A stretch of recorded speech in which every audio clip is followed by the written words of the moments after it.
Bago tayo magpatuloy, huwag kalimutang mag-subscribe sa aking channel.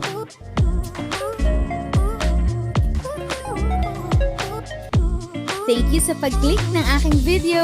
Good day po sa lahat ng mga nanonood. Sa mga bagong viewers at napadaan lang, by the way, I'm Tita Eda. Welcome to my channel.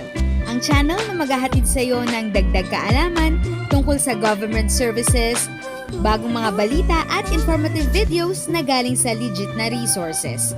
Mag-subscribe na para updated ka.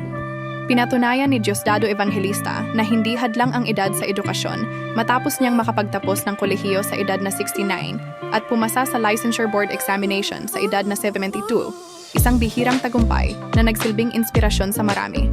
Noong 2018, muling bumalik sa pag-aaral si Evangelista sa Central Philippines State University, CPSU, Candoni Campus, mahigit 40 taon matapos siyang huminto sa formal na edukasyon.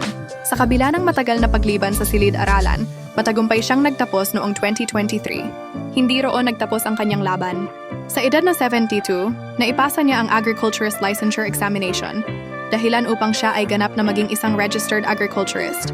Bago muling pumasok sa paaralan, ginugol ni Evangelista ang maraming dekada bilang security guard at kalaunan ay magsasaka, inuuna ang kapakanan ng kanyang pamilya. Sinikap muna niyang mapagtapos ng pag-aaral ang 4 niyang anak bago tuluyang tuparin ang sarili niyang matagal ng pangarap.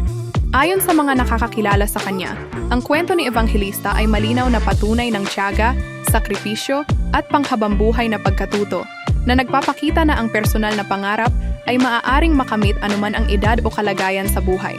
Ang kanyang tagumpay ay nagsisilbing paalala na ang edukasyon ay walang itinakdang deadline at ang pangarap ay maaaring abutin sa tamang panahon.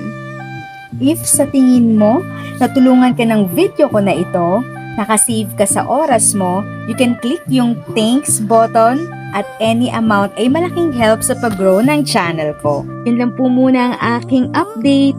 Sana ay nakatulong na dagdag kaalaman ang aking shinare today. Ang goal ng aking channel ay mag-create ng awareness. Kung ganitong mga topic ang gusto mo, panoorin mo ang mga videos ko na ito.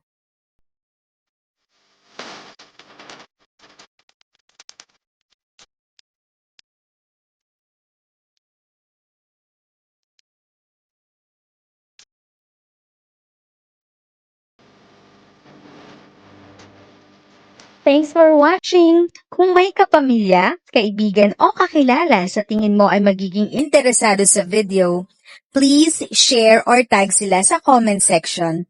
At syempre, if nagustuhan mo ang video, i-like mo na ito at subscribe ka na din.